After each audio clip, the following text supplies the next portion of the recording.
मैं स्ट्रेस में बहुत ज़्यादा हूँ, कन्फ्यूज़न है अब फ्यूचर को लेके हमेशा ही रहती है, लगभग 5-6 साल से है। मैं यहाँ आया था जब भी थी और अब भी है, अब कुछ ज़्यादा है। जैसे कि अभी कुछ महीने मतलब मेरे बाल तो पहले से ही टूटते थे, मतलब ऐसे कुछ नहीं था, बहुत ज़्यादा थे, पर जैसे ही मैं अब की बार बहुत ज़्यादा झड़े, तब मैंने सोचा देखो करा लेते हैं, सेव कराया तो देखा जगह बन रही है, मतलब डेंसिटी बहुत कम हो गई है, कम है पर आ रहे हैं। तो उससे मुझे लगा कि यार क्या हो रहा है, क्या कर रहा हूँ मैं, ये उससे बहुत ज़्यादा स्ट्रेस मल्टीप्लाई हो गया। फिर फ्यूचर के लिए हो गया कि क्या ही कर लूँगा जीवन में, क्या करना है। और मुझे मेरी एक चीज़ है, बस मुझे ना बस माँ बाप पे बोझ नहीं बनना, मुझे बस ऐसे नहीं बनना कि इन पे खा रहा है, ये माँ बाप के लिए खा रहा है। आया हूँ तो दुनिया में कुछ करना है, ऐसे बस कि आया और चला गया भाई। जैसे मैं देखता हूँ लोगों को, मैं अपने घर में भी हैं कि आए हैं, जी रहे हैं, बस खा रहे पी रहे हैं, सो रहे हैं, वही मतलब वो नहीं करना, मटेरियल जीवन। हाँ वो नहीं, मटेरियलिस्टिक नहीं है ना, मतलब कुछ क्या है जीवन का उद्देश्य, क्या है आपका, ये बताएं। मेरा जो मेरा खुद का है तो वो है कि मतलब मैं खुश रहूँ, मेरे माँ बाप खुश रहें, और मैं लोग मतलब जब मैं खुश हूँ, मैं पहले अपनी खुशी के बारे में सोचता हूँ, पहले मैं खुश हूँ, मैं खुश, फिर मैं लोगों की मदद करना चाहता हूँ, मैं करता हूँ पर मैं और ज़्यादा करना चाहता हूँ। पर मेरे पास जब मैं खुश हूँ, मैं ही स्ट्रेस रहूँगा तो मैं लोगों की हेल्प कैसे करूँगा। खुशी की भावार्थ आपके दृष्टिकोण में क्या है खुशी उत्तम जीवन की, वो बताएं। उत्तम जीवन ऐसे कुछ मतलब किसी चीज़ के बारे में, किस चीज़ की चिंता है फिर? चिंता मुझे अपने आप की है कि मेरे बॉडी ठीक रहे, कि हेल्थ ठीक रहे, उसके लिए व्यायाम, नियम, दिनचर्या, ये मौसम और ऋतुचार्य के अनुसार परिवर्तन। सावन में भोजन त्यागना था, दूध नहीं ले सकते थे, अनाज नहीं लेना था। इस तरीके से ये जब आचरण करेंगे तो शरीर शुद्ध होगा। व्यायाम करें डेली 1 घंटे किसी भी फॉर्म में। उसके बाद भक्ति डेली। अपने सोने से पहले भक्ति अगर नहीं होगी तो शरीर की वाइब्रेशंस इक्वलाइज नहीं होगी। मन में सोने के पश्चात चिंतन होगा और वो चिंतन इतना ज़्यादा बढ़ जाएगा कि वो निद्रा खराब कर देगा। फिर आपको डार्क सर्कल हो जाएंगे जो हो रखे हैं। उसके बाद आपकी भूख खराब हो जाएगी, एसिडिक फील होना, भूख लगना ना लगना, खाना पचना ना पचना, ये सारी चीज़ें। उसके बाद और स्ट्रेस बढ़ेगा तो बॉडी में हीट बढ़ेगी, हीट बढ़ने से फुंसियाँ, बाल झड़ना, अलग अलग तरीके ये दिक्कतें शुरू हो जाएंगी। आपको अगर खुश रहना है, सुखी रहना है तो आपको सनातन का पालन करना होगा। सनातन का पालन करें, वसुधैव कुटुंबकम, कि पूरा संसार ही मेरा परिवार है।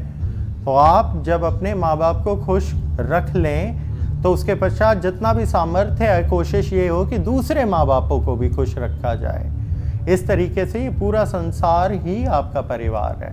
लेकिन अगर मी एंड माई फैमिली, तो वत्स ये बताओ, कल को अगर अकस्मात कारणवश माता पिता के प्राण हर जाते हैं तो क्या जीना छोड़ देगा? नहीं, जीवन चलता रहेगा। तो फिर जब तुझे कल का पता ही नहीं तो आज के चिंतन में अपने शरीर को काहे इतना कष्ट दे रहा है? उस परमेश्वर की भक्ति किस रूप में, जिसमें तू चाहे। कृष्ण की कर, राम की कर, परशुराम की कर, हनुमान की कर, या काल की कर, या किसी की भी मत कर, सिर्फ ओम के उच्चारण की कर, क्योंकि इस सृष्टि की शुरुआत ओम से हुई है। उसके पश्चात अपने जीवन को शुद्ध कर, खाना पीना शुद्ध होगा, सात्विक होगा, मांसाहार से दूर रहना है। दूध अगर अपने पालन करी हुई गाय भैंस हैं तो खा पी सकते हो, वरना नहीं। पैकेट का नहीं यूज़ होगा। बाहर का खाना आप नहीं भोग सकते। घर का खाना सात्विक शुद्ध माँ के हाथों से बना हुआ, जिसमें माँ के हाथों से प्रेम और ऊर्जा है, वही खाना शरीर को लगेगा। इस चीज़ को समझे। Food is energy, everything is energy. What you eat, it converts into frequency of heat and that's how your body works. Simple भाषा में आप भोजन करते हो, भोजन एक ऊर्जा है, वो ऊर्जा ही शरीर को ताप देती है। आप ताप के स्वरूप में ही आपका जीवन चल रहा है। अब आपका भोजन शुद्ध होगा, आपका शरीर, आपके बाल झड़ने ठीक होंगे, ये तो हो जाएगा ठीक। अब आ जाते हैं आपके मानसिक रूप पे कि आपको जीवन में क्या करना है। अभी आप किस चीज़ की पढ़ाई कर रहे हैं? साइकोलॉजी की मास्टर्स। इसके पश्चात क्या इच्छा है, क्या करेंगे? अभी तो मैंने नेट का पेपर दिया है। हाँ, पीएचडी है, अब मेरा मन कर रहा है कि एमफिल करूं, हाँ। साइकोलॉजिस्ट ही बनूं, ठीक।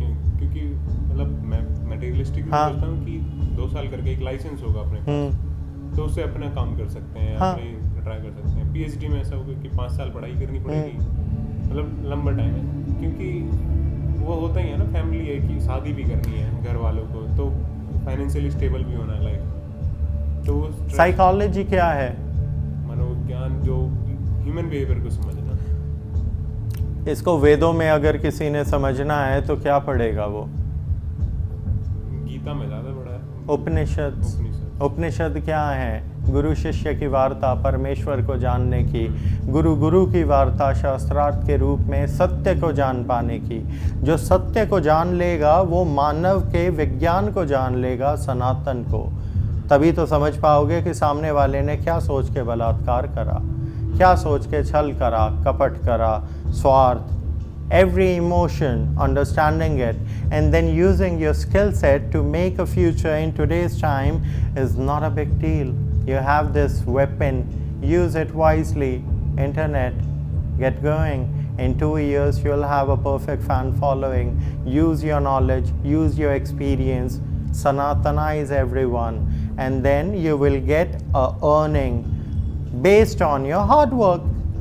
जितना आप पुण्य करोगे, जितना आप सनातन के लिए कार्य करोगे, उतना ही ज़्यादा आप सुख भोगोगे, क्योंकि जो आज करेगा वो तेरा कल होगा, और जो हो चुका है वो तो तेरा पहले का कल था। जन्म मरण का काल चक्र चलता रहेगा, लेकिन कल की चिंता में तू अगर आज को ही नष्ट कर देगा तो फिर तूने इस बहुमूल्य जीवन को नष्ट कर लिया वत्स। और कुछ? तो कुछ नहीं है, बस स्ट्रेस ही है, और तो कुछ नहीं। तो आपके दोनों विकल्प बता दिए गए हैं। सात्विक दिनचर्या, उसकी अब वीडियो आपको मिली जाएगी, वो उसका पालन, खाना पीना सात्विक बिल्कुल, डेली एक बार भक्ति, ओम नमो काल की देवाय नमः, इस मंत्र का उच्चारण, कृष्णम वंदे जगत गुरुम, ओम नमो वासुदेवाय, राम का, शंकर का, महामृत्युंजय, जिसका तेरा मन करे, दिनों के स्वरूप में होता है, नक्षत्रों के अनुसार होता है। तो देखो मौसम किस देवी देवता का है, उसके परम रूप की ऊर्जा, उसका तुम्हें उच्चारण करना है, और कुछ भी ना करना, तो सिर्फ ओम का उच्चारण। दूसरा, एक फ्रीक्वेंसी भेज दी जाएगी, सोते समय वो आप सुनेंगे, वायरलेस स्पीकर आपके पास होंगे ही हैं, नहीं तो ले लीजिए, एक छोटा सा चाहिए आपको जो रूम में बजता रहेगा, उससे आपके शरीर को संतुलन मिलेगा, आपके कुंडलिनी चक्र एकाग्र होंगे। उसके पश्चात खाना पीना सात्विक, your future is in your hands. सनातनाइज करो लोगों को, मनोविज्ञान की विद्या दो, ये सब सनातन से ही आई है, वेदों से, उपनिषदों से। जब ये जान लोगे तो अपने जीवन का लक्ष्य सामने देखोगे, और चिंता, इसका नाश हो जाएगा बस। प्रणाम।